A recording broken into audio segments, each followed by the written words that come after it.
Welcome back to my channel. The alien empire that made one fatal mistake. Underestimating humans, Veitara Empire spanned 1,000 star systems, its tendrils of crystal and light reaching into every habitable corner of the Orion Ambra. For millennia, they had conquered, absorbed, or simply eradicated every species they encountered. Their technology was a symphony of quantum mechanics and dark matter, their warships capable of folding space and time, their minds linked in a vast, cold collective consciousness. They were, by all metrics, invincible. Then, they found Earth. From orbit, the Venthar scout ships observed. They saw a planet teeming with life, a vibrant blue marble scarred by strange, chaotic structures. They detected a species, Homo sapiens, that was primitive by their standards. No FTL travel, no planetary defense grid, no unified global government. Their internal squabbles, their emotional volatility, their reliance on inefficient biological processes, it all screamed easy conquest. They are fractious, reported Unisevangama to the collective. Prone to irrational behavior. Their technology is rudimentary. Estimated time for complete subjugation. Free cycles.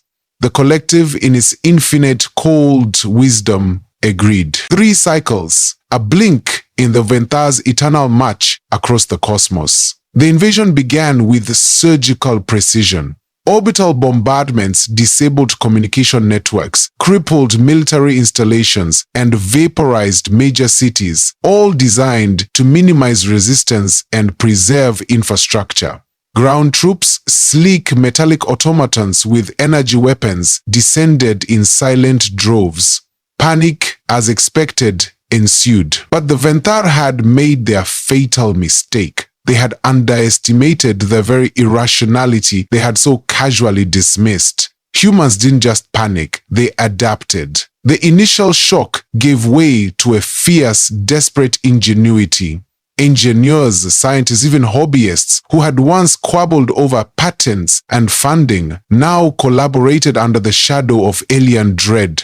They repurposed old satellite dishes into makeshift communication arrays, broadcasting defiance and coordination across the globe. They jury-rigged conventional weapons with alien tech salvaged from downed drones, turning the Venthar's own advancements against them.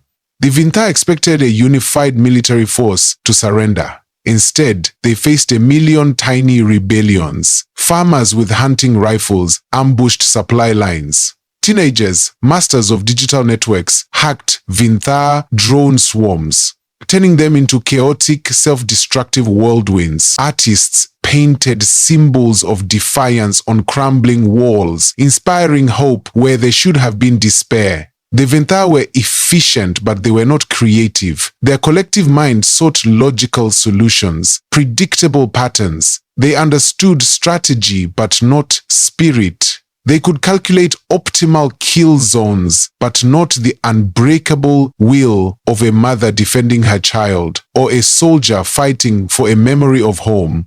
When the Venthar automatons marched into the ruins of cities, they found not cowering masses, but traps.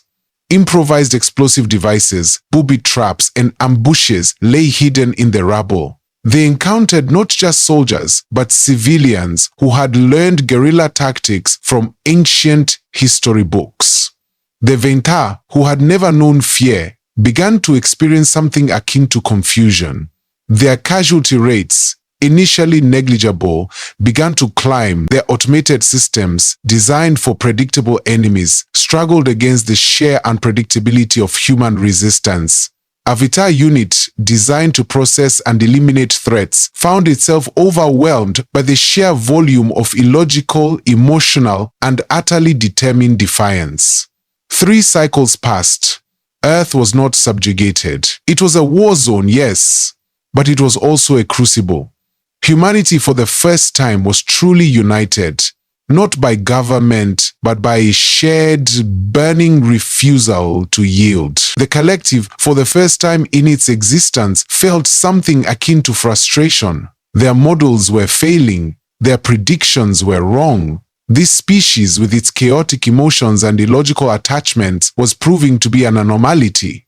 They are not logical, Unit 7 Gamma reported again, its processing core wearing with an unfamiliar strain. They fight when there is no hope. They sacrifice themselves for abstract concepts. They adapt in ways we cannot predict. The Ventar had conquered empires built on logic and order. They had crushed species that valued efficiency above all else. But they had never encountered a species that thrived on chaos, that found strength in its own vulnerabilities, that fought not just to win, but simply to be. The war dragged on, cycle after cycle. The Ventar, used to swift, decisive victories, found themselves bogged down in an endless, bloody attrition. Their resources, vast as they were, began to strain. The cold collective resolve, once unshakable, began to show airline fractures as the sheer illogical persistence of humanity wore them down. Eventually, the Ventar retreated. Not in defeat, not officially. They simply re-evaluated. The cost-benefit analysis no longer favored conquest. The resources, the time, the sheer unpredictable effort required to subjugate humanity was simply not worth it. They pulled back their fleets, leaving a scarred but unconquered Earth in their wake. From their distant crystal-lit worlds, the Ventar Collective updated their galactic database. Under Homo sapiens, they added a new, unprecedented entry: threat level, extreme, unpredictable, avoid. The Ventar Empire continued its expansion, but it never forgot the blue marble. They had learned a bitter lesson. The greatest strength of a species, sometimes, lies not in its logic or its power, but in its boundless, illogical, and utterly human capacity to refuse to be broken.